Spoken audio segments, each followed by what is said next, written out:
ঠিক পরীক্ষা চলেই আসলো। এবার ভয় হচ্ছে। পরীক্ষায় কি হবে? সবকিছু কমন পাবো তো? সবকিছু লিখতে পারবো তো?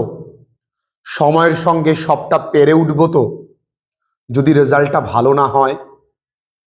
অনেক কিছু ভেবে ভয় হচ্ছে। যত ভয় হচ্ছে তত দুশ্চিন্তা বাড়ছে। আর যত দুশ্চিন্তা বাড়ছে ততই ডিস্ট্র্যাকশনের প্রতি অ্যাট্রাকশন বাড়ছে। দুশ্চিন্তার কারণে কিন্তু পরিশ্রমটা বাড়ছে না। দুশ্চিন্তাকে তাড়ানোর অজুহাতে হাতে ওই মোবাইল ফোনটা নিয়ে কাজের ভিডিও না দেখে রিলস দেখে সময়টা কিন্তু কাটিয়ে ফেলছি।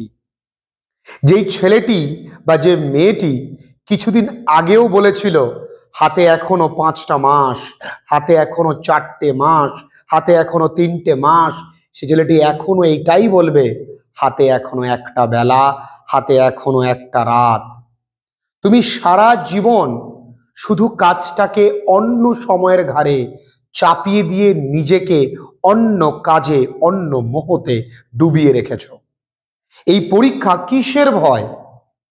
বড়জোর তুমি একটি খারাপ রেজাল্ট করবে যার দোষ সবটাই তোমার উপর বর্তানো উচিত। কিন্তু যুদ্ধ মঞ্চ থেকে কিন্তু তুমি দূরে সরব না।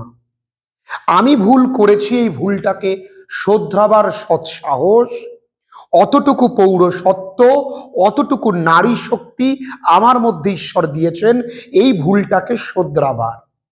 সামান্য একটা পরীক্ষা, যে পরীক্ষার নাম উচ্চ মাধ্যমিক।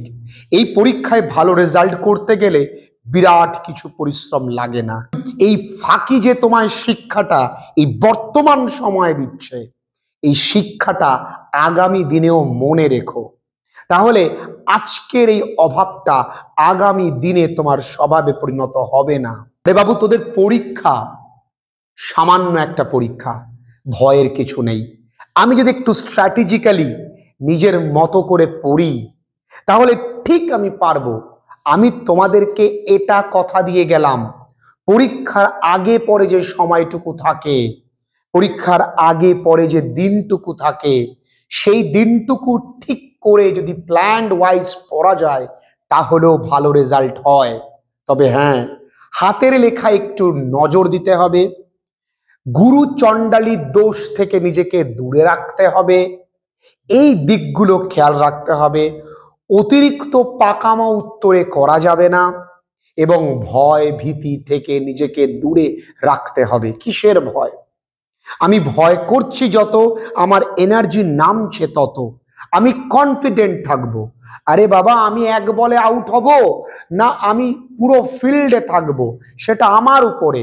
তোমরা ছোটবেলায় অনেকেই দেখেছো যে তুমি যখন বাড়িতে ছোটদের সঙ্গে খেলছো অনেক জোরে জোরে বল ফেস করছো, কোনো ব্যাপার না। তুমি ম্যাচ খেলছো, তুমি টেনশনে তুমি কিন্তু প্রথম বলে আউট হয়ে গেলে, কারণ টেনশনটা কিন্তু কাজ করে। তাই টেনশনটা করো না, কনফিডেন্ট থাকো। অল্প অল্প করে নিজেকে যতটুকু পারো, যতটুকু পড়েছো ততটুকুই 100% দেওয়ার চেষ্টা করো। কিন্তু ছেড়ে এসো না, পরীক্ষা নিঃসন্দেহে ভালো হবে, ভয় পাবার কিছু নেই। ওপরওয়ালার প্রতি ভরসা রাখো, মেডিটেশন প্র্যাকটিস করো, ভ্রামারি প্র্যাকটিস করো, নিজের প্রতি কন্ট্রোল আনো, একটুখানি নিজের অপারকতাকে 10 জনের সামনে তুলে ধরো না, তাহলে আরো অপারকতায় তোমার সামনে এসে দাঁড়াবে। এই বারবার করে বলছি, কিসের ভয়? সামান্য একটা পরীক্ষা, জীবনে এখনো অনেক পরীক্ষা বাকি, সবে তো শুরু, সবে জীবনের শুরু। ভয় পাবার কিছু নেই, শুধু সাহস দেবার জন্য নয়, সত্যটা আমি তোমাদেরকে আজকে বললাম। খুব ভালো থেকো, পরীক্ষা তোমাদের ভীষণ ভালো হবে।